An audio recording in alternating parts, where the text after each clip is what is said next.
tous, c'est Mister Market. On se retrouve pour une nouvelle vidéo dans le cadre des cours d'animation commerciale. Et là, on va faire suite à la première vidéo où on avait terminé, souvenez-vous, sur cet exemple du marketing sensoriel avec l'utilisation des 5 sens.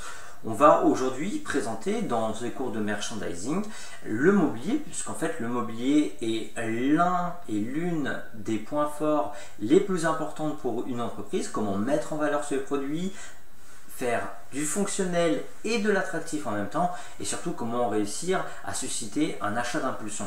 Allez, on est parti. Alors, pour le premier mobilier, nous allons vous présenter la gondole. La gondole est l'une des façons de mettre en valeur le produit ou même l'offre de service si on a fait du packaging la plus représentée, notamment dans les surfaces de vente dites type hypermarché, supermarché, etc. Elles ont le point fort de pouvoir supporter le produit et des produits assez lourds. Elles sont assez hautes, assez larges et nous permettent de créer des linéaires assez faciles si on a mis des PLV et des ILV pour le repérage des consommateurs. Donc en fait c'est un mode de présentation, en général il est en métal, où des éléments sont juxtaposés les uns à côté des autres, ce qui s'appelle un facing, c'est-à-dire les premiers produits que l'on met en face de nous. Il y a des dimensions standards, même si c'est vrai qu'il y en a un peu de tout type et toute forme. On considère que la gondole a une dimension standard de 1,33 m donc en largeur pour 40 à 60 cm de profondeur. Donc vous devez absolument connaître votre profondeur, la taille de vos produits pour savoir combien de références de produits vous pourrez mettre en profondeur et en largeur. Tout ça, ce sont des indicateurs que l'on verra dans la prochaine vidéo, qui sont des indicateurs de calcul.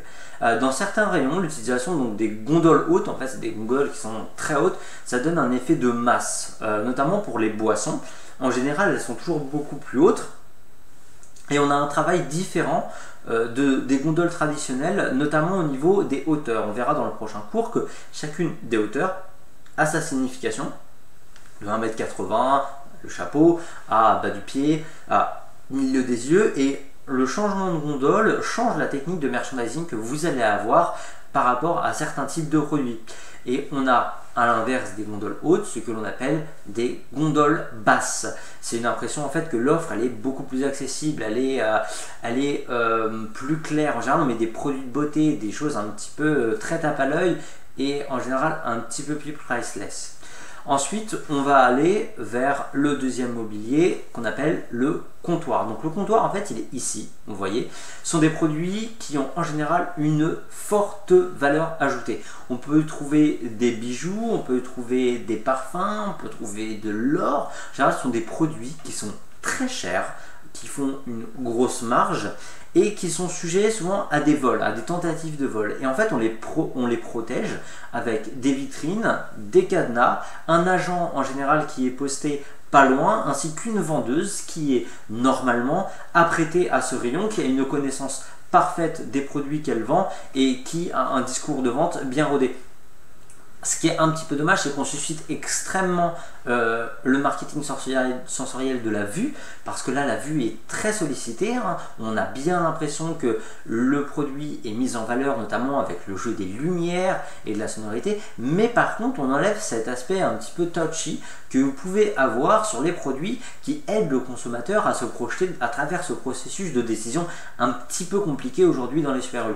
Donc aujourd'hui on voit qu'il y a, et c'est dans toutes les grandes surfaces, hein, Auchan, Super U, Monoprix, etc. Il y en a de plus en plus de ces petites vitrines pour les produits dits un petit peu catégorie luxe, mais dans des supermarchés classiques.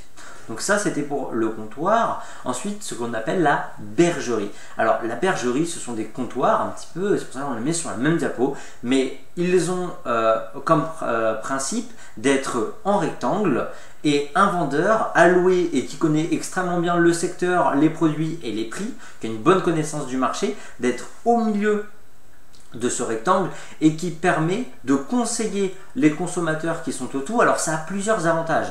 Le premier, ça met extrêmement en valeur les produits. Ça peut être là aussi des bijoux, mais ça peut être des produits du terroir, des animations commerciales, ça peut être des produits à forte valeur ajoutée, des produits très bling bling. Ça peut être ce genre de produits qui dégagent déjà un bon aspect visuel, qui sont mis en avant encore plus par l'effet bergerie et l'effet de rectangle et surtout des lumières utilisées à travers les vitrines qu'il peut y avoir, comme on voit, regardez ici.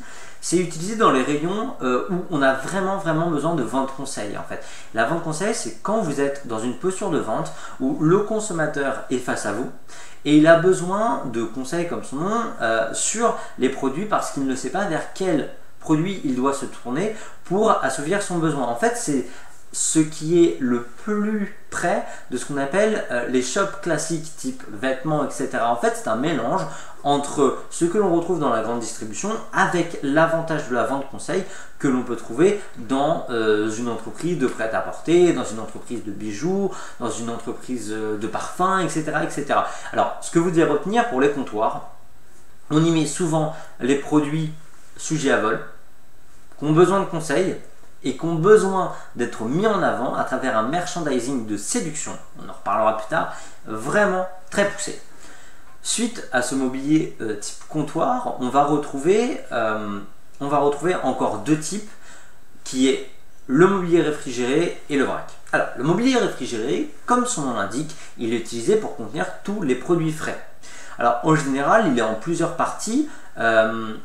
Là, vous le voyez, avec un linéaire assez classique, avec un facing qui a été fait de façon horizontale et verticale, que l'on verra plus tard, et une autre partie du facing ici. Le but, c'est de présenter des produits frais tout en puissant les maintenir à une température qui arrange ces produits. On sait que les produits frais ont besoin d'une certaine température. Évidemment, on met ensemble les produits qui ont besoin à peu près des mêmes fourchettes de température afin de pouvoir les protéger. Donc là, on est vraiment plus sur un aspect protection du produit que sur un aspect mise en avant des produits, qui est plutôt un aspect, c'est vrai, merchandising de séduction. Là, on est plus sur un merchandising de type plutôt classique, où le but de ce linéaire est de protéger votre produit. En général, il y a des congélateurs avec des portes vitrées qu'il suffit d'ouvrir pour se servir. Vous avez l'habitude de les voir dans toutes les grandes surfaces. Évidemment, là, vous avez compris qu'en termes de merchandising et de marketing, on est assez loin de l'éclat, si je peux me permettre. Ensuite, il y a le vrac. Alors, certains produits sont présentés dans des petites panières en métal, comme vous pouvez trouver, je ne sais pas, à Action ou à Aldi. Le but de faire ce genre de démarche marketing, c'est de créer la bonne affaire, de laisser aux gens le soin de fouiller, de toucher, de comparer, de chercher au fond pour trouver la bonne affaire. En général, on met des produits qui sont proches d'un coût zéro pour l'entreprise, c'est-à-dire qu'on a atteint presque le prix qu'on ne peut pas dépasser, ou du stock qui doit vite partir, de la promotion, etc. etc. Et le but, c'est de susciter un désir chez le consommateur à travers notamment cet aspect de bonne affaire, cet aspect de fouille, je vais chercher moi-même la bonne affaire. Et ce sont souvent des enseignes dites low cost ou de hard discount, Ali, Lidl, etc., etc., qui proposent ce type de merchandising, puisque en fait, ce type de merchandising est très apprécié chez la cible de personnes qui va chez Aldi et qui va dans les distributeurs de type low cost et hard discount.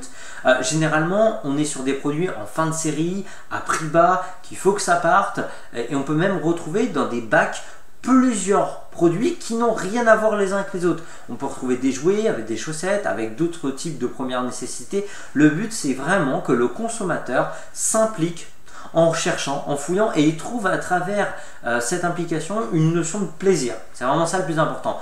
Plaisir à fouiller, merchandising de séduction sur des produits à bas prix. Ensuite, on peut retrouver deux éléments. Le portant et enfin les articles textiles qui sont présentés comme des shop-in-shop. Alors, pour ce qui est du portant, ce sont des articles en fait sur des cintres ou des étagères où sont présentés des chaussures, des vêtements, on a besoin de pinces, on a besoin d'accessoires. On appelle aussi ça un portefeuille feuilleté.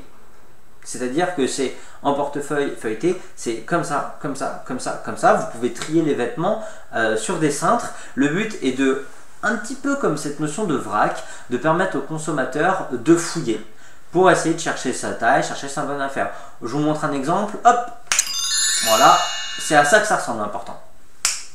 Et du coup, le magasin, dans le magasin, ce qu'on appelle le shop-in-shop, en fait, c'est un espace dédié qui est un magasin dans un magasin. Le but étant de créer une expérience de consommation pour le consommateur un petit peu différente de ce que vous avez vécu dans l'ensemble du magasin.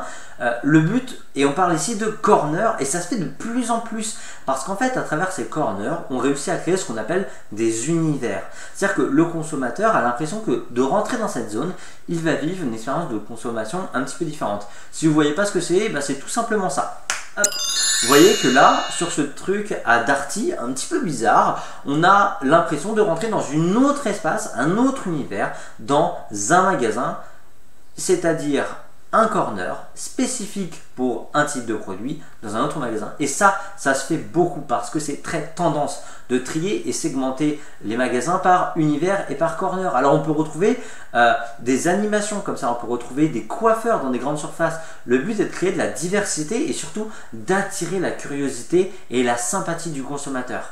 Bon, alors c'est tout pour cette vidéo. Je vous remercie d'avoir suivi cette petite aparté sur le mobilier. On se retrouve la semaine prochaine pour une vidéo sur tous les calculs d'indices et tous les calculs sur important merchandising. Allez, à la prochaine!